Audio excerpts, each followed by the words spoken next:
Hello there, people of the internet. More importantly, hello there, YouTube reviewer, which I'm sure is going to be watching this. Semi-automatic rifle, no modifications, 20-round magazine, and full compliance with YouTube's community guidelines. That being said, I'm talking to the audience now. Due to YouTube's rules and standards and regulations on their firearms content, I can't talk about manufacturers or anything like that. So whenever I talk about the history behind this rifle right here, I'm going to be using some terminology that might not necessarily be the most correct for what it is that we're actually discussing here. And I'm also going to skip over a lot of very valuable, essential information simply because YouTube doesn't want me talking about it. So we're going to go ahead and give a really brief summary about this rifle right here. Specifically, we're going to be talking about the older versions of the AR platform and the M16 whenever it was adopted by the United States military. So we're going to go ahead and start off basically where this whole concept begins. After World War II, whenever full power cartridges and, full power, full-sized rifles were deemed to be more of an antiquated design and antiquated way of warfare, intermediate cartridges were very much becoming a thing. At the time, the United States and NATO were looking into 7.62 NATO cartridges, and the company that I cannot name was pushing for their model of AR-10 to be adopted by not just U.S. forces, but forces all over the world. Now, I cannot tell you who actually manufactured these firearms, but I can tell you that the name of the firearm, the actual model name, is the Armalite Rifle Model 15, so I'm sure you guys can figure out what it is that I'm talking about here. But the company that will not be named ended up pushing for their original AR-10 in 7.62 NATO to be adopted, not just by U.S. forces, but like I said, forces all over. However, it was seen that the much lighter weight AR-15 platform chambered in its 223 cartridge was going to be a much better option. Originally, it was the United States Air Force, I believe, that first adopted this rifle. And then the United States Army ended up adopting this rifle because the Air Force had experience with it. And originally it was adopted as kind of a stopgap while they tried to figure out their next generation wonder weapon.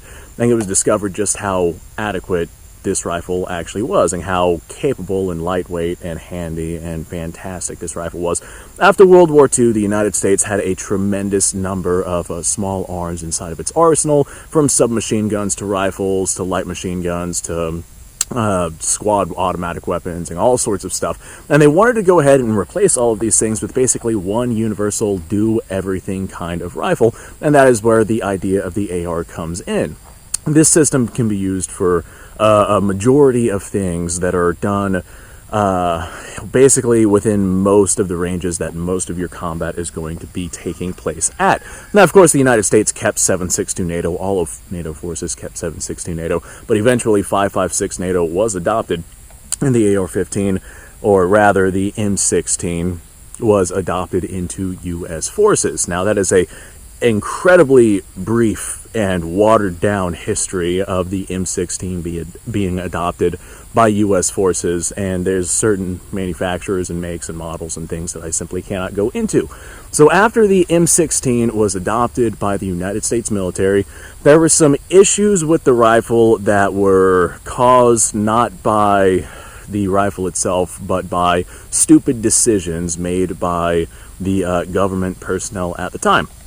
They ended up swapping over to a different powder for their military ammunition, and this powder had a different burn rate than the original powder that the gun was designed around, and that caused some reliability issues. On top of that, they also told their soldiers that these right here were self-cleaning rifles and did not need to be cleaned, and so as a result, they did not issue cleaning kits, and these rifles got dirty and desperately needed cleaned, and for some reason the government just said, no, you don't need to clean that, don't worry about it, and that did not help with their reliability issues at all. I'm sure somebody in the comments is going to bring up the fact that early M16s were made by Mattel. All I can ask of that is, can you provide me any proof of that? Because I have not seen any proof. Don't give me your word. I need literal physical evidence, photos, documentations, whatever it is that you can give me to prove it to me.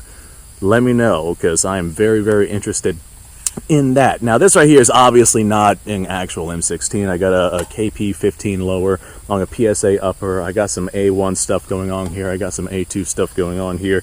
I got some A4 stuff kind of going on here. And yeah, this right here is just going to go ahead and serve as representation for the rifle.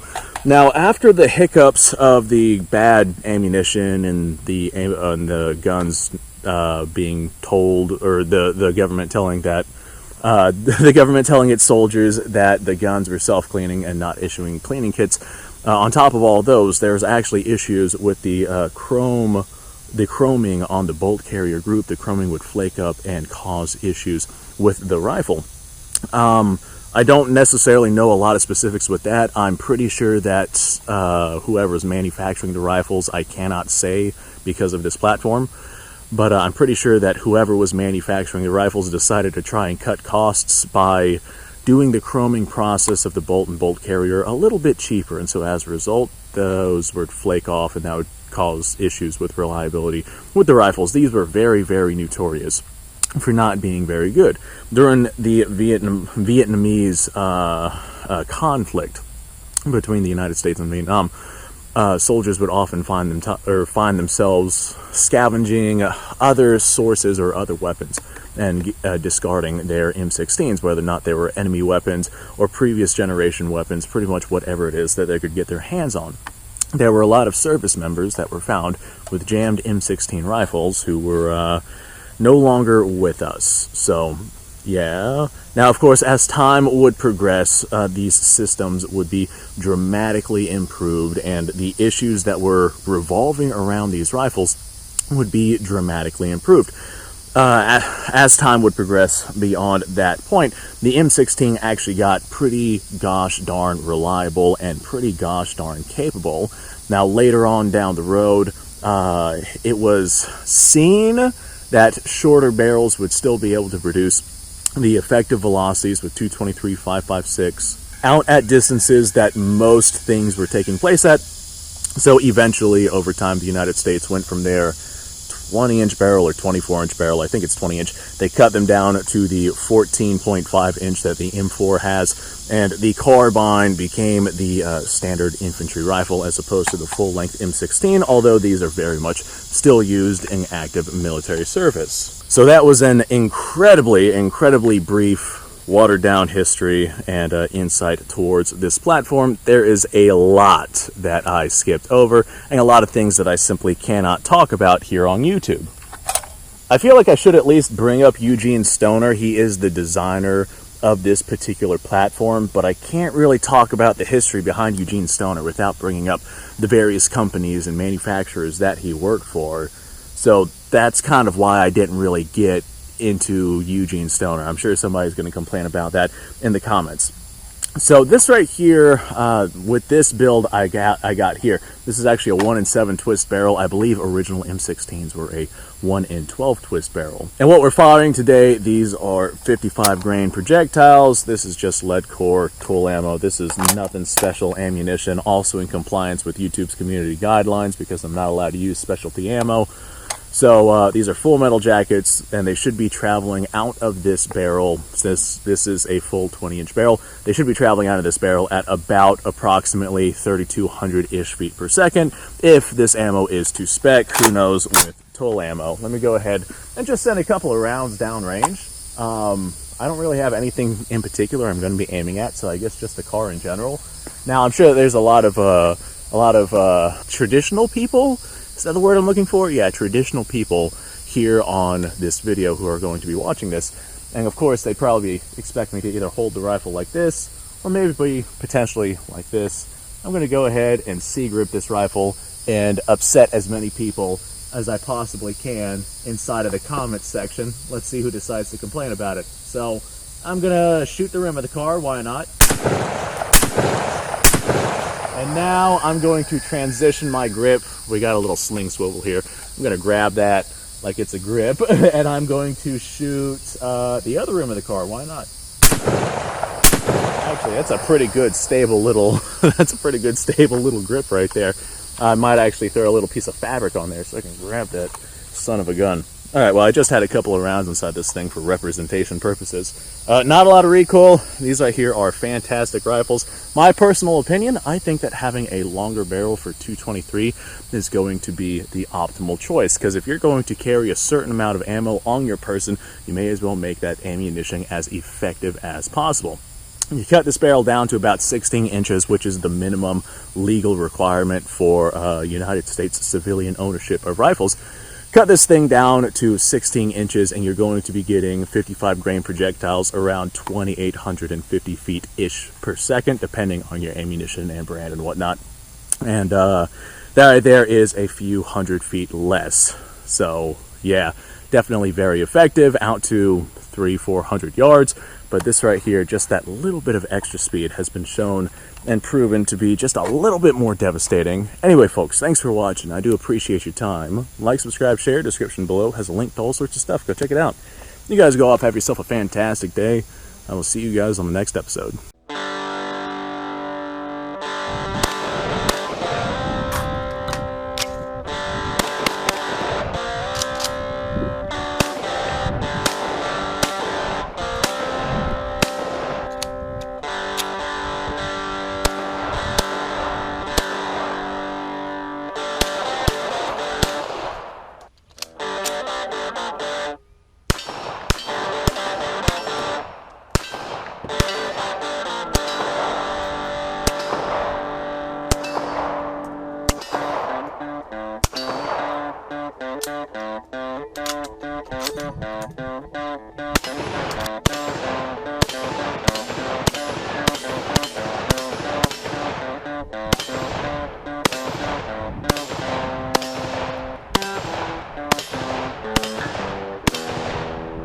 Been a little while since I've done this.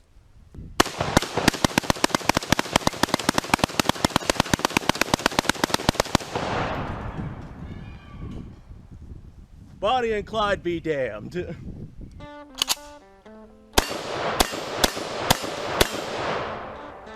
Poor man's Garen.